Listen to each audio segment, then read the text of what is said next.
আমন্ত্রণ দীপ্ত বাণিজ্য সংবাদে। আপনাদের সাথে আছি আমি ইয়াসমিন সুমনা।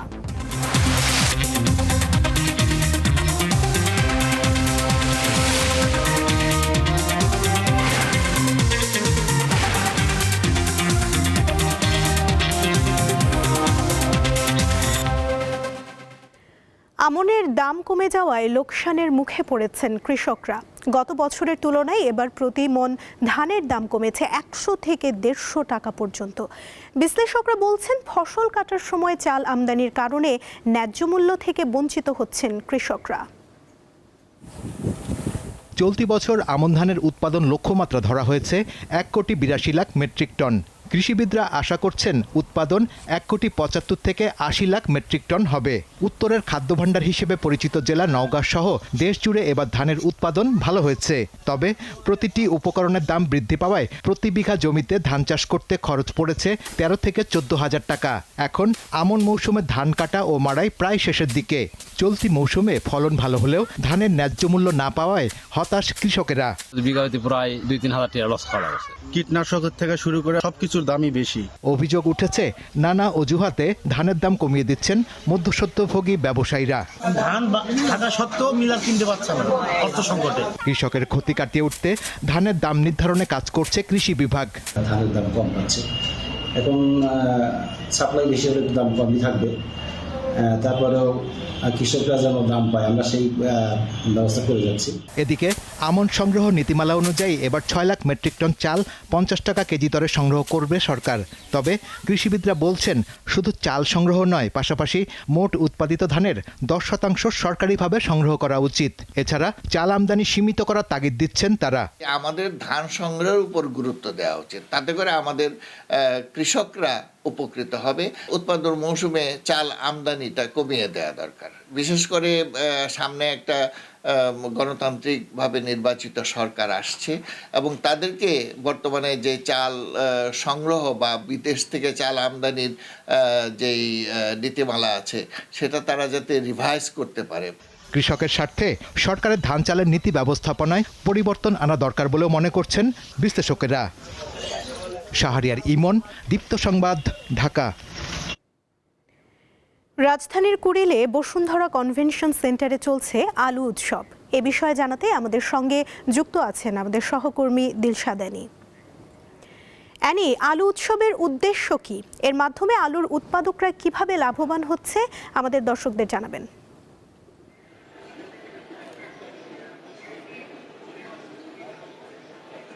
সুমন, আপনি যেমনটি বলেছিলেন যে বসুন্ধরা কনভেনশন হলে আজকে আলু উৎসবের আয়োজন করা হয়েছে। আলু উৎসবের যে উদ্দেশ্য, সেই উদ্দেশ্য হচ্ছে যে সারা দেশ থেকে কিন্তু 500 জন কৃষক তারা এই অনুষ্ঠানে অংশ নিয়েছেন এবং আয়োজক আমাদেরকে জানিয়েছেন যে 2 দিনব্যাপী এই আলু উৎসবের শেষ দিনে 500 জনের মধ্যে 10 জন কৃষককে তারা সম্মাননা দেবেন। আর এই মূল যে উদ্দেশ্য যেটি হচ্ছে যে আলু উৎসবের পাশাপাশি আলুর যে কিভাবে চাষ করতে হয়, টিস্যু কালচার পদ্ধতিতে কিভাবে চাষ করা যায় এবং ভাইরাস ফ্রি করে কিভাবে আলুর উৎপাদন আরও বাড়ানো যায়, এসব নিয়েই মূলত এই আলু উৎসবের আয়োজন করা হয়েছে। যে এই আলু উৎসব কিন্তু অনুষ্ঠানের যে উদ্বোধন করে গিয়েছেন স্বরাষ্ট্র এবং কৃষি উপদেষ্টা, তিনি এসেছিলেন, তিনি পরিদর্শনও করেছেন। আর বিভিন্ন স্টল কিন্তু আমরা দেখেছি এখানে সাজানো হয়েছে আলু নিয়ে, বিভিন্ন জাতের আলু নিয়ে। এর মধ্যে আপনাদেরকে দেখাতে চাই যে আলুর মধ্যে যে নেদারল্যান্ডস থেকে শুরু করে বাইরের যেসব দেশ থেকে যে আলু আমাদের দেশে আনা হয় এবং এই দেশে সেটাকে ভাইরাস ফ্রি করে নতুনভাবে রোপণ করার মাধ্যমে আমাদের দেশে উৎপাদিত হচ্ছে এইসব আলু। তো এই আলুর মধ্যে আমি কয়েকটা নাম বলতে চাই, যা সেটি হচ্ছে যেমন লাল পাকড়ি আলু, এটি লাল দেখতে লাল। আর অন্য যে আলুগুলো আছে, কার্ডিনাল আছে, ডায়মন্ড আছে, সানশাইন আছে, বাড়ি আলু আছে, কারেজ আলু আছে, আরেকটি আলু আমি দেখেছি এখানে স্টোরে একটা আছে ব্র্যাক 40 নামে একটা আলুর জাত দেখেছি। এই আলুতে কমপক্ষে 40টি করে আলু উৎপাদিত হয়, এই জন্য বিশেষ এই জাতের আলুর নাম রাখা হয়েছে ব্র্যাক 40 আলু জাত। সেই সাথে আরও যে আলুগুলো আছে, কারেজ আছে, কার্ডিনাল আছে, মূলত যে এই আলু যেগুলো রয়েছে এই আলু উৎপাদন 60 থেকে 65 দিনের মধ্যেই আলুর উৎপাদন হয়ে যায়, তোলার সময় হয়ে যায়। আর যদি এখানে যেসব কৃষকরা এসেছেন তারা তাদের কাছ থেকে জানতে পারছেন যে হিমাগারে রাখতে হলে আলু কতদিন রাখতে হবে মাটির নিচে, অথবা কতদিন পর্যন্ত পরিপক্ক রাখার জন্য কত সময় লাগবে, সেই বিষয়টা এখানে যারা আলু চাষে যারা এসেছেন, কৃষক যারা এসেছেন দেশের বিভিন্ন জায়গা থেকে, তারা এই সম্পর্কে জানতে পারছে। এবং কোল্ড স্টোরেজে রাখতে হলে যেখানে যারা আছেন তারা আমাদেরকে বলেছেন যে 80 থেকে 90 দিন পর্যন্ত সেটি মাটির নিচে থাকবে, যাতে পুরোপুরি পরিপক্ক হতে পারে এবং এই পরিপক্ক আলু কিন্তু পরবর্তীতে সংরক্ষণ করা যায়। তো এই আলু উৎসবের আরও বেশ কিছু উল্লেখযোগ্য দিকের মধ্যে আরেকটি ছিল যে কিভাবে আলু পরিপক্ক করা যায় এবং হিমাগারে রাখা যায়, যেহেতু বেশিরভাগ আলু আমাদের দেশে কিন্তু অনেক সময় দেখা যায় যে সংরক্ষণ করার অভাবে নষ্ট হয়ে যাচ্ছে, কৃষকরাও হুমকির মুখে পড়েছে। তো আজকের যে আলু উৎসবের যে মূল উদ্দেশ্য কিভাবে সংরক্ষণ করা যাবে এবং কৃষকরা লাভবান হবে, আর আলুর যে টিস্যু কালচার পদ্ধতি যেটি আছে সেই পদ্ধতিতে কিভাবে আলু চাষিরা আলু চাষ করতে পারবেন, এবং মূল লক্ষ্য হচ্ছে আমরা বাংলাদেশ থেকে যাতে আলু দেশের বাইরে রপ্তানি করা যায়, সেই আলোচনাও কিন্তু এসেছে এই আলু উৎসবের উদ্বোধনী অনুষ্ঠানে। তো এই ছিল এখানকার সবশেষ তথ্য। অ্যানি, ধন্যবাদ আপনাকে। দেশের বাজারে ফের বেড়েছে স্বর্ণের দাম। এ দফায় প্রতি ভরির দাম বেড়েছে 1050 টাকা। এতে 22 ক্যারেটের 1 ভরি স্বর্ণের দাম দাঁড়িয়েছে 2,12,145 টাকা।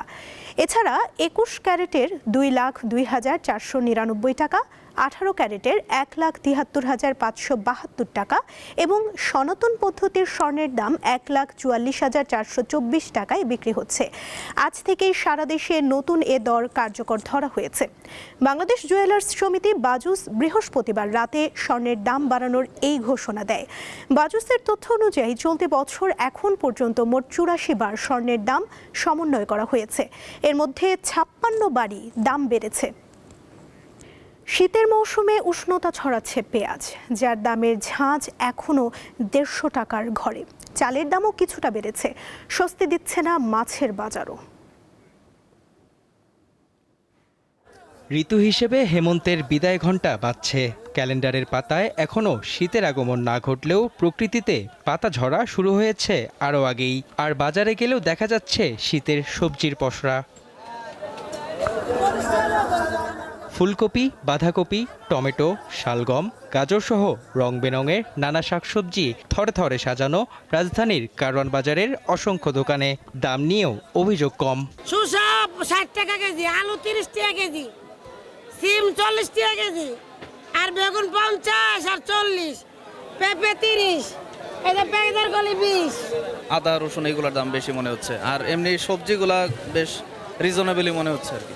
তবে দামের সেঞ্চুরি হাঁকিয়ে সেই ফর্ম ধরে রেখেছে পেঁয়াজ। এখনো মান ভেদে 140 থেকে 160 টাকায় প্রতি কেজি পেঁয়াজ বিক্রি হচ্ছে। পেঁয়াজের যে পেঁয়াজের ঝাঁজের কিছুদিন যাবত যে পেঁয়াজের ঝাঁজটা, এই ঝাঁজটা এখনো আর কমে নাই। আজকে আনছে 140 টাকা করে পাইকারি, তো লেবার বিল 42 টাকা পড়ছে। আমাদের বেচতে হবে কত 160, মানে কাস্টমার খাইতে আসে না, এই জন্য 150 টাকা বেচতে আছে। মাঠে একদিকে ধান ঘরে তুলছে কৃষকরা, কিন্তু বাজারে এর কোনো প্রভাব নেই। চালের দাম ঊর্ধ্বমুখী হওয়ায় ক্ষোভ ঝাড়েন ক্রেতারা। ভোজ্য তেলের দামও বেড়ে গেছে এরই মধ্যে। কোনো মালের সরবরাহ কোনো ঘাটতি নেই, দাম বেশি তেল, দাম বেশি পোলাও চাল, দাম বেশি ছোটো মসুর ডাল, দাম কমছে খালি চিনি। যে তেল ছিল 184-85 টাকা লিটার, 195 টাকা লিটার, তাহলে 8 থেকে 10 টাকা বেশি লিটারে। চাউল বাড়ছে 10 টাকা কেজিতে, কমছে 2 টাকা। নিত্য প্রয়োজনীয় জিনিস বলতে শুধু সবজি না, চাল, ডাল, আলু, তেল ইত্যাদি। কিন্তু এখন দেখা যাচ্ছে তেলের দাম আর পেঁয়াজের দাম যদি শুনি তাহলে মাথার চক্কর দিয়ে উঠতেছে। মাছের মধ্যে রুই আকার ভেদে দাম পড়বে। অন্যান্য প্রজাতির মাছের সরবরাহ বেশ ভালো, তবে স্বাদ নিতে দামে পড়তে পারে জিহ্বা। তেলাপিয়া 180, পাঙ্গাস 170, পাবদা 300, আপনার রুই মাছ 320, ছোটগুলো 280, মৃগেল আছে আপনার 250, কাতল 350। মানুষের ক্রয় ক্ষমতা থেকে একটু দূরেই আছে বলতে পারে, তারপর মানুষের খেতে হবে, বাঁচতে হবে, সেই জন্য খাচ্ছে। কিন্তু আসলে এখন ডিসেম্বর মাসে যেভাবে পাওয়া উচিত ছিল বা পাওয়া যেত সেটা নাই। সাপ্তাহিক ছুটির দিনে দেখা যায় গরু 780 এবং খাসির মাংস প্রতি কেজি বিক্রি হচ্ছে 1200 টাকায়। মেহেদী হাসান, দীপ্ত সংবাদ, ঢাকা। দর্শক, এবারে জানবো রাজধানীর বাইরের বাজারের চিত্র। দিনাজপুর থেকে আমাদের সঙ্গে যুক্ত আছেন সহকর্মী সুলতান মাহমুদ। সুলতান, জেলায় পেঁয়াজ ও ভোজ্য তেল সহ অন্যান্য ভোগ্যপণ্যের দরদাম নিয়ে আমাদের জানাবেন।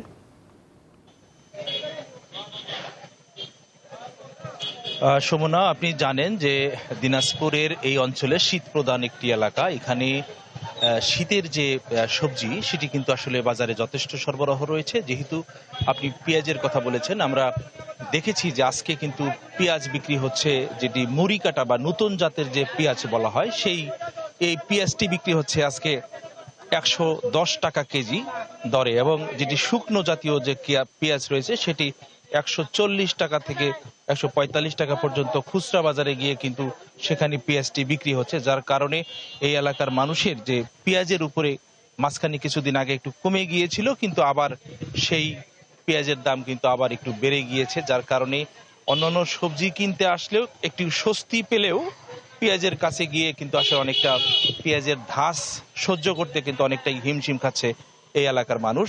আরেকটি বিষয় আপনাকে জানিয়ে রাখি যে যেহেতু দিনাজপুরের হিলি স্থল বন্দর রয়েছে, সেই স্থল বন্দর দিয়ে গত এক সপ্তাহের ব্যবধানে কিন্তু প্রায় 480 মেট্রিক টন ভারতীয় যে পেঁয়াজ সেটি কিন্তু আনা হয়েছে, যার কারণে সেই পেঁয়াজেরও কিন্তু প্রভাব বাজারে না পড়লেও কিন্তু দেশি যে পেঁয়াজের দামটি সেটি কিন্তু আসলে ঊর্ধ্বমুখী রয়েছে বলে ক্রেতারা আমাদেরকে জানিয়েছেন। এবং ভোজ্য তেলের বিষয়টি বলেছেন, ভোজ্য তেল কিন্তু আসলে 200 টাকার মধ্যে কিন্তু 200 টাকা কেজি বোতল যে জাতগুলো রয়েছে সেটি কিন্তু 200 টাকা পাওয়া যাচ্ছে, এবং সেটি কিন্তু বাজারে যথেষ্ট সরবরাহ রয়েছে।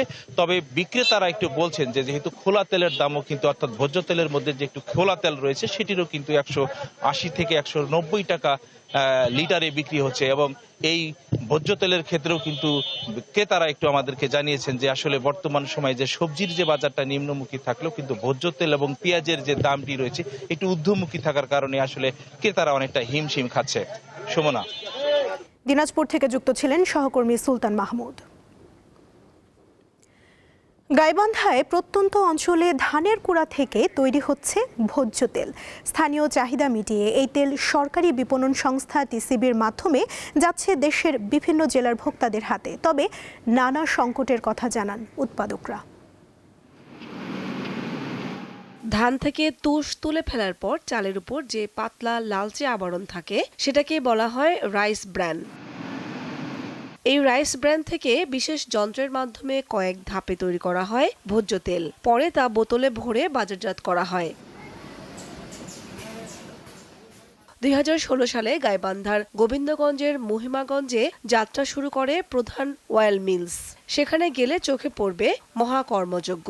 শত শত বস্তায় স্তূপ করা ধানের কুড়া। শ্রমিকরা সেই কুড়া ঢেলে দিচ্ছেন কনভেয়ার মেশিনে। সেখান থেকে কয়েকটি ধাপ পেরিয়ে সর্বশেষ রিফাইনারিতে যাচ্ছে ভোজ্য তেল। উৎপাদনের একেবারে শেষ পর্যায়ে বোতলজাত হচ্ছে এই তেল। হাউসে ঢালি, তাহলে এখান থেকে মনে করেন মোটামুটি ভালো একটা আমাদের ইনকাম আসে। এখানে আমরা 1.5 মিনিট নামিচ্ছে, শেষে আমাদের 15,000 টাকার মতো আমরা বেতন পাই। বিপুল সম্ভাবনা নিয়ে দেশে যাত্রা শুরু করলেও চালের কুড়া থেকে উৎপাদিত এই ভোজ্য তেল অল্প কিছুদিনের মধ্যেই নানা সংকটের মুখে পড়ে। চালের যে কুড়া এবং পালিশ সেখান থেকে তেল উৎপাদন হয়, এবং সারা বাংলাদেশের বিভিন্ন মিল থেকে, অটো মিল থেকে ব্র্যান্ডটা সংগ্রহ করা হয়, ওই ব্র্যান্ড থেকেই তেল উৎপাদন হয়। এবং এই তেলটা প্রথমে আমরা ভারতে রপ্তানি করতাম, এখন এলসি বন্ধ।